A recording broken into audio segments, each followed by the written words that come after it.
right, everyone, welcome to the show. It is the review after Raw on August 26th. Definitely a solid show. Let's send some links out to people.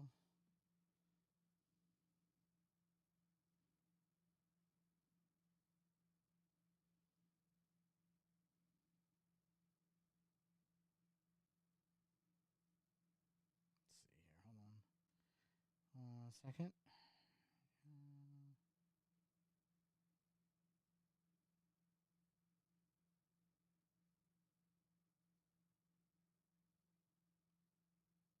Am I live right now?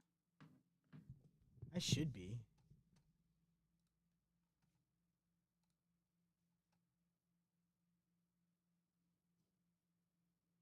Yes, I am. Okay, cool. Send the link.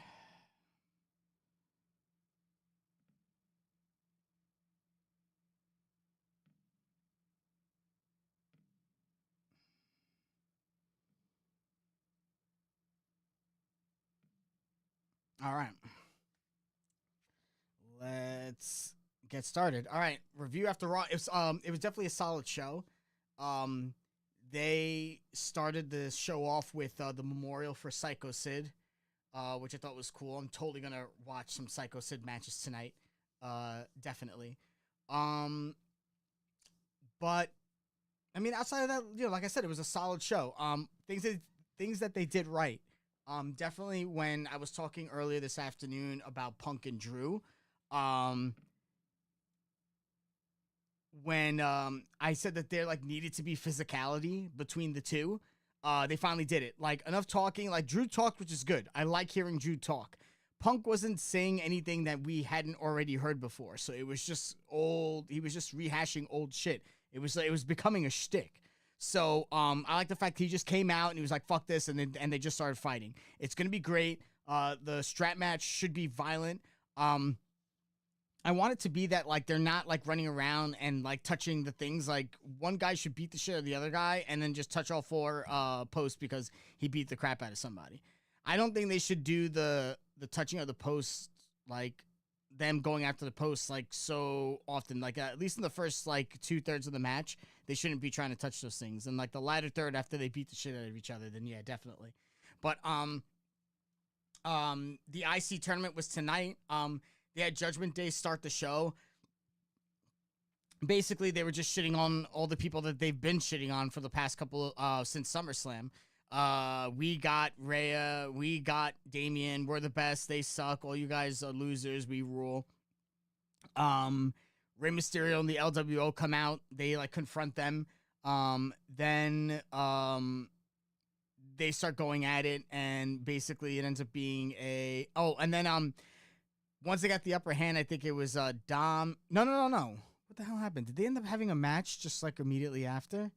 I think they did have a match like right then and there. Yeah, like they got into it and they just had a match. Fucking Dragon Lee, who we haven't seen in forever. He was there, which was kind of cool. And they had a great like party match to start the show. You know what I mean? The Luchas did their Lucha thing and flipping over all of the, like the top ropes on the outside, a whole bunch of topes. It was awesome. It was definitely a good fun start to the match. Judgment Day is going to be a focal point of Monday Night Raw. You know what I mean? Like every for both Raw and SmackDown, it's usually anchored by a major faction, whether it's heel or well, mostly heel. So the heel, the main heel faction in SmackDown is the Bloodline, and the other one would be on Raw would be Judgment Day.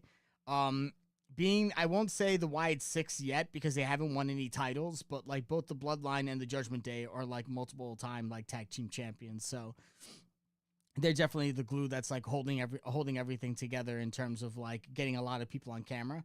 So it was definitely I thought it was great. It was a good start. It's funny seeing like Carlito on TV still. And he's still doing the cool gimmick. I mean, I love it. Don't get me wrong. I fucking love Carlito. It's just great to see him.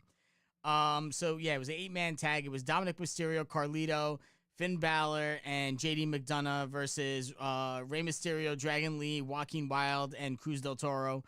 It was Judgment Day who came away with the victory. Um, they cheated to win as per usual. But it was still like that storyline's progressing. Rey Mysterio is getting back into it, so I'm curious because right now, like, the only thing that they can do is Liv and Rhea again, and Damian and Finn. Now, another thing could be like Damian is just gonna have to go through each member of the Judgment Day until he gets to Finn, which means like what he's got to fight Carlito, he's got to fight. Well, actually, no, didn't he already fight? Didn't he already fight Dom? I can't remember. But yeah, I mean, like, eventually all roads lead to Finn and Damian. The only thing with Rhea and Liv is that Liv doesn't have like anyone else for Rhea to fight. She's just gonna be chasing her the whole time. Liv's strong point is not the mic. It's that I mean, no, like, like, no offense, just like the accent, I can't understand what she's saying part of the time, and it's just a little annoying. I just like it when she goes and beats the shit out of people. But also in her defense, she said everything that she's needed to say about Liv. You know what I mean? They don't need any more promo time. They kind of like maybe like they should each be getting one up. I mean, what they're probably gonna do until they fight is each is gonna get one up on the other until they actually wrestle. But I don't think the belt should go back to Rhea.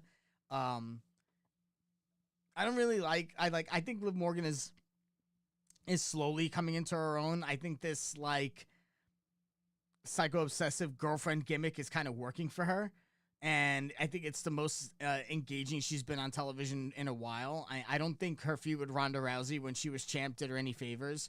I think that the way that they booked it is like they needed to book someone else as the champion, but they refused to put anyone over Ronda. So like they just made it where like Liv was kind of just like it's kind of like ducking her the whole time, or just being known as like this, like she's just in over her head. And like I don't want like a champion shouldn't be in over their head. A champion should be a champion. You know what I mean? Like they did that with Cena. They did that a lot, and it's just kind of tiresome. So I think this is the most engaging that she's been on the entire in her run, or at least since I've seen her. And I think that like her with the Judgment Day is good, but like I think they need to let this version of Liv Morgan hold the title and see what's going on. She's got her goons and shit like that, but like it should be. Actually, I was kind of hoping that someone from the Judgment Day would have a singles belt, but I guess not. But I just think that they it's good that Liv's there, but I want to see, and I think she's okay in the ring. But the bar there is just a little bit lower than what I would want it to be. So, it's fine. It's good for WWE. But yeah, I think they need to let this version of Liv Morgan hold the title and see how far she could go. You need to start building up other people except for Rhea Ripley and the 4 Horsewomen. And you lost 2 of them because Becky's gone. She's retired. We don't know if she's coming back. And Sasha Banks is in AEW. So you have Charlotte Flair, who's out. We don't know when she's coming back either. I don't even think her contract's up. I think she's just rehabbing. And you have Bayley, who is she the champ? Did she lose the title already? Who's the women's champ over on SmackDown? I can't remember. But who the fuck did she lose it to? Oh, Nia Jax. So like, I mean, like Nia Jax, her having the belt, good. I mean, she's what, like a 2-3 time champion. Like they need to have someone have that belt in that division. Do I think she's great? She's not my cup of tea. I don't think she's engaging on the mic, and I don't think she's engaging in the ring. But they need to build up somebody. I mean, honestly, I don't know why they haven't done anything more with Chelsea Green. She could like, I think she hits like that level of acceptance in terms of in-ring talent for WWE. And I think she has more of a character than most of the women on the roster. Like Maxine Dupree, she really doesn't have any character anymore. Like her character is, I'm with Otis. I'm like the beauty to Otis's beast. You know what I mean? Like that's pretty much it. Ivy Nile, she's like starting to get into her groove. I think like her being, like the pit bull of American Made, I think is pretty cool. I would like to see her fight Nikki Cross. I feel like that's inevitable, especially since they've been doing this feud between the Wyatt Six and American Made. So I feel like that like needs to happen. Um, but yeah, what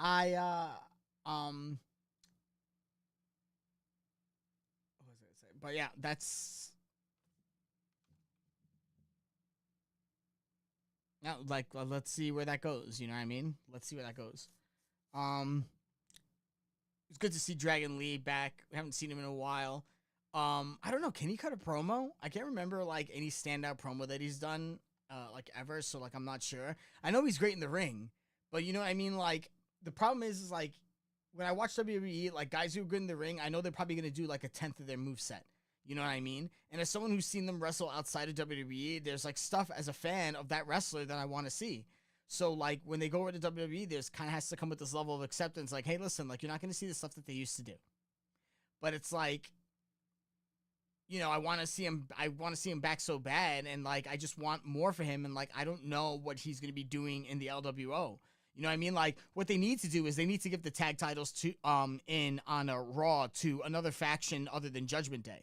Judgment Day's been holding on to the titles, and then they just lose them to whatever baby faces are feuding with them, and then they win them back again. Like they should lose the tag titles to the LWO. They should lose them to what's his name? Like Joaquin Wilde and Cruz del Toro, or Rey Mysterio and Dragon Lee.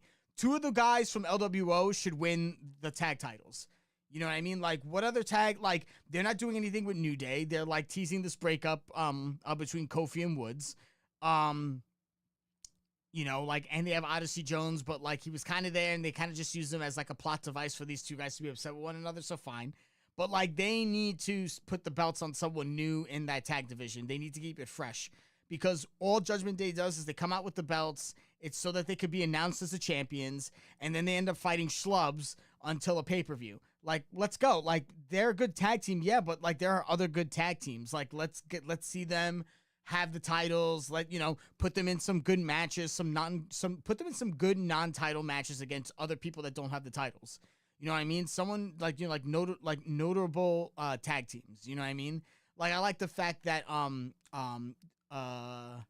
the Authors of Pain are getting some shine. Like, let's do something with them. You know what I mean? Like let's get some variety in the tag divisions. And to be honest, the same shit needs to be done in AEW. Their tag division is mad fucking stale right now. Like they're not doing shit. It's just the same tag teams winning over and over again. Both of these companies have too many talented people in all of their divisions for the booking to be like, for them to be any stale moments in booking. Honestly, like I feel like if you write a show, like especially WWE has been around for like forever. Like you would think that they would already, and I don't know, maybe Triple H is slowly putting this system in motion because it's been so shit on by Vince for the past several years. But like they should have their shit together in terms of booking everyone properly. Like, okay, if a storyline doesn't work out, I get it. Like, but at least you're writing storylines. You know what I mean? At least you're doing something. And I just feel like there are just some like wastes of time on that card. I will say this though, recently I feel like Raw has been a 3 hours that flies right by. Like I'm engaged in every segment, you know? I cared about the Bronson Reed stuff. I cared about the stuff that was going on with Kofi and the Final Testament. I cared about the Drew and Punk stuff. I cared about the stuff going on with Judgment Day and Rhea and the LWO and shit. I cared about Uncle Howdy and Chad Gable. You know what I mean? Like I cared. There are storylines that I'm invested in, and I'm curious to see as to where they're gonna go, you know. So I'm like I said, like it was a great 3 hours. I thought it was excellent. If we continue to go through the show, I thought that there was a cool segment with Bronson Reed and The Miz, and pretty much The Miz is like, you know, like The Miz got involved with Bronson Reed because he took out R-Truth. And R-Truth got involved with Bronson Reed because Bronson Reed took out Seth Rollins. So basically, because Miz was going to get killed, but Braun Strowman got involved last week, and that's why they set up the match. So basically, Bronson went over to Miz and was just like, listen, like every single person that gets involved with me gets maimed. And what's going to happen is Braun got involved in this because of you. So I'm going to take out Braun, and then when I'm done, I'm coming for you. Which I thought was awesome, because now, like, Miz is getting, like, stalked. You know what I mean? Now, granted, they could have him as an underdog, and he could put, like, a nice little babyface comeback in the match, but eventually, it should be another match in Bronson Reed's belt. I mean, he fucking murdered Braun Strowman tonight. He freaking tsunami'd him right through a goddamn car. It was awesome. Like, you know, like, that's the shit, like outside of the ring imploding, like, they have to, like, big guys should do big guy shit. Strong guys should do strongman shit. You know what I mean? If they're big guys, they should be throwing each other through barriers. They should be doing feats of strength. They should be, like, flipping cars on top of each other. I don't give a fuck, but it should be things. This is the thing. They can't be flippy guys. They can't. And because of their size, they always have to work as a big man when it comes to fighting anyone who's little. So, like, the feats of strength are kind of just like, okay. But having a feat of strength with another big guy, it makes it more interesting, because then the crowd is invested in who's stronger. When they're fighting a little guy, we already know who's stronger just by the visual. The big guy's stronger than the little guy, and the little guy will work a match like he's not as strong. He's going to be clever. He's going to go for the knees. He's going to fight quick, da-da-da-da-da. But big guys could fight other big guys, you know, in the same way that little guys fight little guys. Sure, they're not going to be, like, flipping all over the place, but, like, it's going to be a way better match. Like, I don't understand, like, why you would sign these big body guys and then not utilize them in a way that shows off their talent. I feel like I feel like big guys fighting small guys should be a novelty. I think it should be known that small guys don't want to pick, like, small wrestlers don't want to pick fights with big wrestlers unless there was some sort of necessity. Like, they had to prove themselves, or they want to be a number one contender, something like that. Like, that's the only reason why. You shouldn't just put them together just to put them together. Like, it's just stupid. So, I feel like, I don't know. I've always wanted, like, a super heavyweight belt, because it also doesn't make sense that none of the big guys, knowing that they know that they're so big, never go after world titles. You know what I mean? Like, Bronson Reed is just killing people. He's not going after the title. He's not going after, who the fuck is champ right now? Gunther. You know what I mean? Like, why isn't he going after him? Like, he's going after Little Fish. But, oh no, I think it all started because he felt like the other guys were getting more shine than him, so he murdered Seth Rollins. Okay, so I guess it makes sense. You know what I mean? I guess, like, Bronson, to me, needs to start talking about, like, how his overall goal, like, the reason why he's doing all this is because Adam Pearce didn't take him seriously enough, and he wants a title shot. So, technically, I feel like Bronson Reed needs to fight Gunther for the title at a certain point in time. Otherwise, like, what, you're just having him go through all these guys just so he could be fed to Rollins, and Rollins beats him, and then what? Everything goes back to the status quo? I don't know.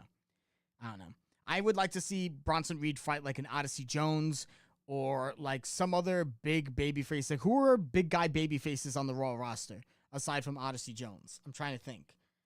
I have no freaking idea. I guess you could consider Eric Rowan one, possibly, but I don't know.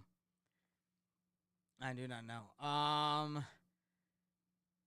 Oh, this was a match. Oh, okay. So, I mean, outside of, like, this match, like, most of the Raw was good. The Io Sky and Kairi Sane versus Shayna Baszler and Zoe Stark, like, I don't care. I don't care. They don't make me care. I don't want to watch it. Kairi and Io Sky, one of them is more, at least one of them is more talented than the entire team that they faced combined. I don't know what their name was. I forgot. But that's why I'm like, ugh.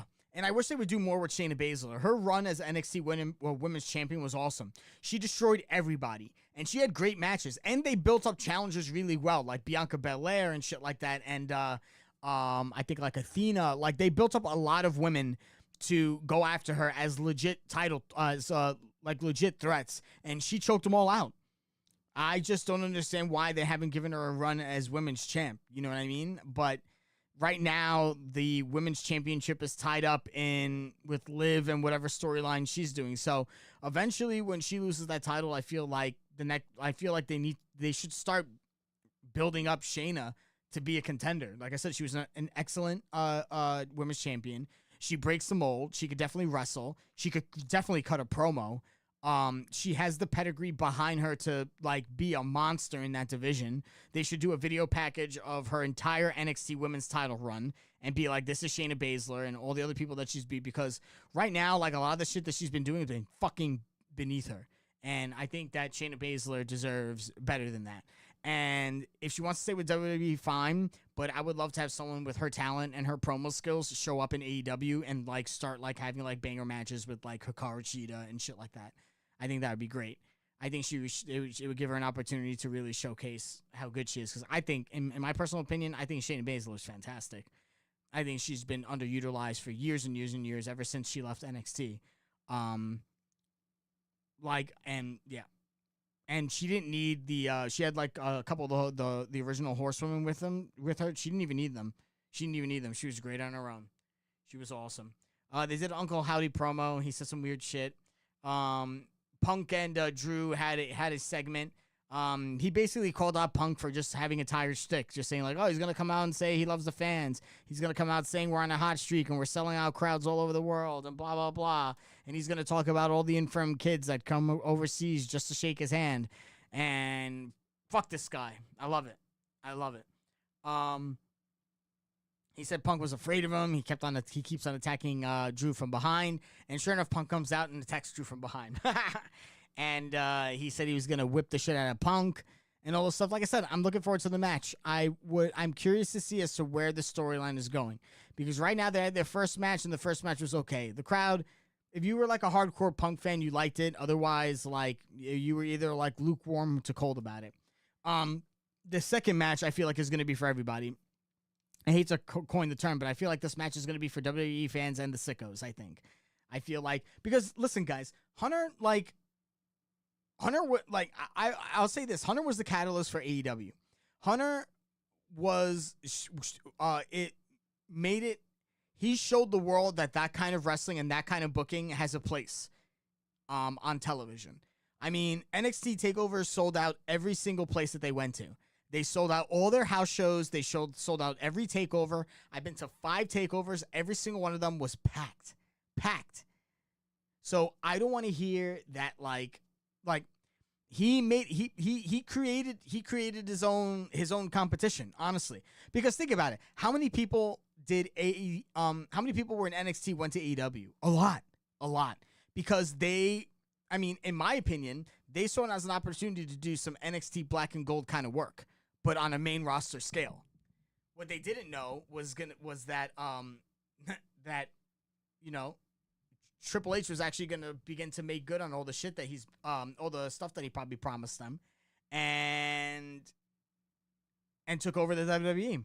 So it's like, I think Tony now has to prove himself as a booker. He has to prove himself to be more than someone that could put together dream matches. He needs to show himself as someone that could do like some good long-term storytelling. I think right now, I think Hangman Adam Page, I will have to say, has been the one guy who's been involved in the most long-term in the most amount of long-term storylines in AEW. He had that long-term storyline with the Dark Order. He had that long-term storyline with the Elite and Kenny Omega. He's having a long-term storyline with Swerve. Like, Hangman is definitely like the guy. Like, Hangman needs to have a second title run. You know what I mean? They've already had people who've been multiple champions. You already had fucking what's his name? John Moxley. He's like a 2-3-time champ. I think that this iteration of Swerve, you have to strike while the iron's hot. You already have Ospreay. He has a belt, so he's good on that end. Okada has a belt. Like, there are other belts for other notable guys to go after. But I think like Hangman now, like that he needs to be the guy to beat Danielson eventually. Because I'm pretty sure, didn't Danielson... Oh, no, actually, I'm pretty sure Hangman beat Danielson when Hangman had the title. So this would actually be a rematch. But I definitely think, like, sometime within the next maybe 12 months, Hangman needs to get the title. Now, I'm very curious as to where the title is going to go after Danielson. I don't really know what's going on with his career, because it's like, he's not under contract with AEW. He says he's like... he said he was going to retire from full time, but what does part time mean to Bryan Danielson? What's his title run going to look like? Is he going to be on Dynamite all the time? Is he even going to be on Collision? Who's he going to wrestle? You know, how many times is he going to defend the how many times is he going to defend that belt, and how long he's actually going to have the belt? Because when Danielson loses that belt, that's it. Like the Bryan Danielson that we know and love, like that's it. We're never going to see that type of Bryan Danielson ever again. He's going to be around for a very short-term basis, and I think it's a good idea because I think you could be like, hey, Danielson, come back and fight Omega with no build. No one's gonna complain about that. Like Omega could be like, he could have a promo where he's like, I'm the best, I've beaten everybody, blah blah blah. Danielson comes out. Danielson, who's other people that Danielson could fight? Adam Cole. You know what I mean? Like there are dream matches that Bryan Danielson could just show up every once in a while and put on a banger. As long as he stays in good health and he continues to be, I mean, if he could be fucking 50% of the Danielson that we see now, then yeah. Then I'll take that. If you put him in the ring with another like top star, 50% of Danielson and 100% anyone else is a 1,000% awesome match. Honestly, so like yeah, so I'm you know, like that kind of like that storytelling. Like I'm curious to see what's going on. Like they had some good storyline going on with MJF and Will Ospreay. I mean, to be honest, like it really was. Oh, yeah, that's right, because, like, MJF was picking a fight with Ospreay from the second he came back, because Ospreay was, like, this big guy. So, like, yeah, they've been teasing this for a while. They've been teasing this since MJF came back and said he signed with AEW, you know what I mean? So, also reports are saying that Swerve Strickland has re-signed with AEW for a long-term contract, and he's getting paid mad money. Mad money. So, like, I could definitely see him holding another belt soon. I would love to see Swerve in some good storylines. He's a great storyteller, and he's great in the ring. You know, why not? Unless he's going out there and making music or getting into Hollywood and shit, like that guy should be on your television on either Dynamite or like fucking give him Collision and have him run with the show. Have him be the top guy in Collision. You know what I mean? Like you have guys that are healthy that are top guys that once they're done with the title, you should give them something else. A concession to losing the world title is you should be the top guy on Collision. Or a top guy on the show in which the champion isn't residing. Honestly. Give them their own show. Let them be the focal point of it. Let them be the guy that's like the top guy on there. And it's not that people are fighting for a title. They're fighting to beat Swerve. He gets into he could be a good babyface. He could be a good heel. He gets involved with certain people. Certain people get involved with him. You know what I mean? Like, you know, like I would want Swerve to come out like this Saturday on Collision and just be like, you know, like have a promo, like on Dynamite, or maybe not even have a promo on Dynamite. Maybe Danielson has a promo on Dynamite. Maybe you get a promo from Swerve on Collision where he's like, you know, like I had a great title run and, you know, like I'm going to make this place my home. I'm going to be the guy. I'm still the man. It's still Swerve's house. Anyone on Collision want to step up? Let's go. And then get him into a feud. I think that's a great that's a great concession prize for someone who was a world champion. Make them the focal point of a show just like CM Punk was the focal point of Collision. Give Collision some sort of direction. Have them have a focal point. Have them have an anchor to hold the show together. Swerve Strickland, if you're going to pay him that kind of money, put him on TV. Put his ass on TV and have him show that he's a top guy and start bringing ratings over into Collision. You know, build a serious fucking feud. They should be building the Hangman and Swerve feud on fucking Collision. People would tune into Collision to see that shit. Honestly. I would tune into Dynamite to see it, and I would also tune into Collision to see that because that's a main storyline. I would 100% do that. I think that gives Collision some purpose. I think that, you know, there should be like the Continental title or the international belt should be almost exclusively on Collision. There needs to be things on Collision that are exclusive. There needs to be things on Collision that I can't see anywhere else. And I want it to be good shit, not bad shit. Because the stuff that I'm seeing right now in both of these shows are stuff that I don't want to see on Dynamite. But that's not how I want a show built. I want there to be worthwhile exclusive things to see on either show. I want there to be certain storylines that only get resolved on Collision. Like, what's the problem with just making it kind of like the two rosters that they had? It gives both shows a sense of direction. You don't have to do a hard roster split. You could just like, maybe you should to keep it whatever. But I don't know.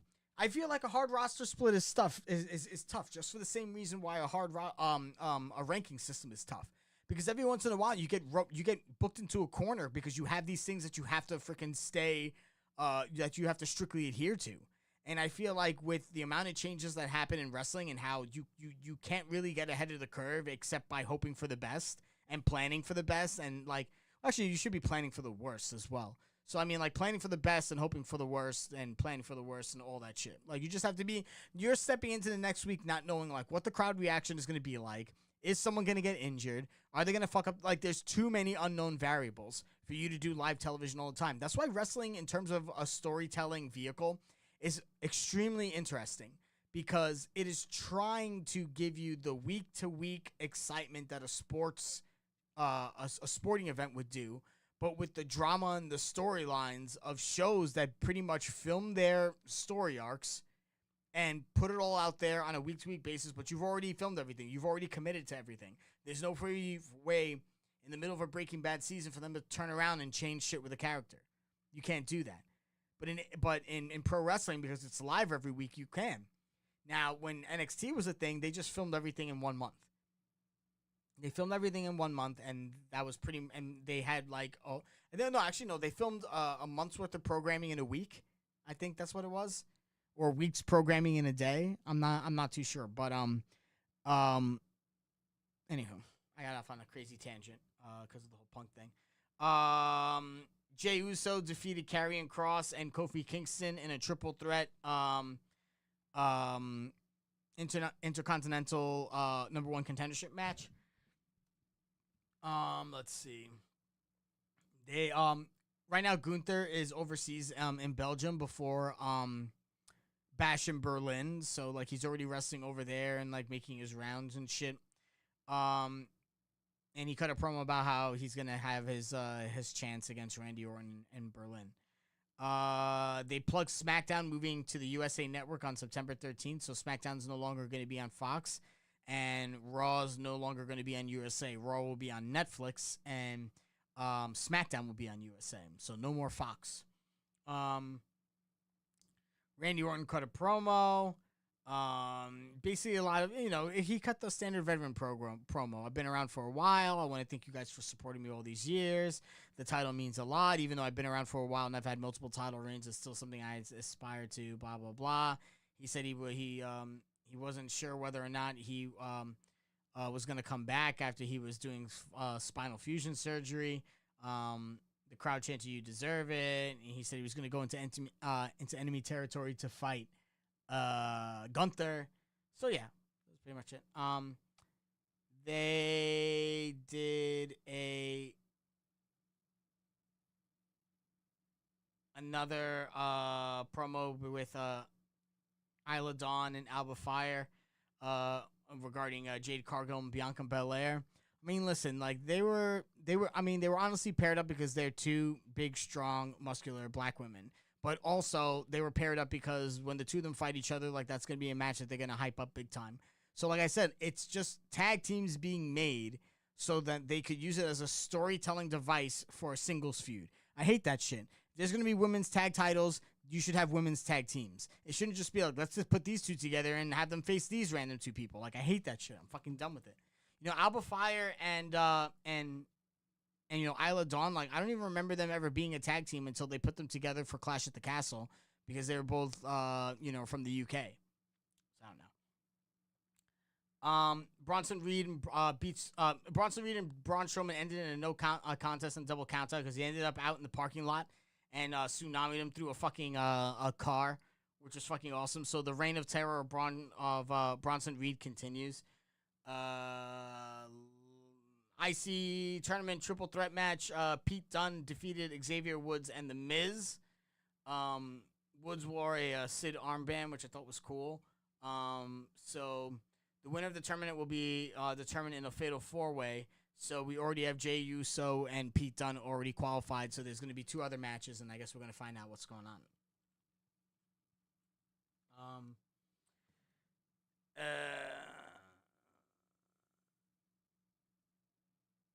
Jackie Redmond interviewed Braun Breaker. He basically ran down everyone who had qualified so far. He was going to destroy Jay. He was going to destroy Pete Dunne.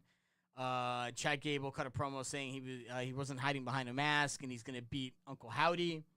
They did a pre-tape promo with Priest and Ripley, and basically they were like, Warrior Devils, we're coming for you. So, again, them coming after...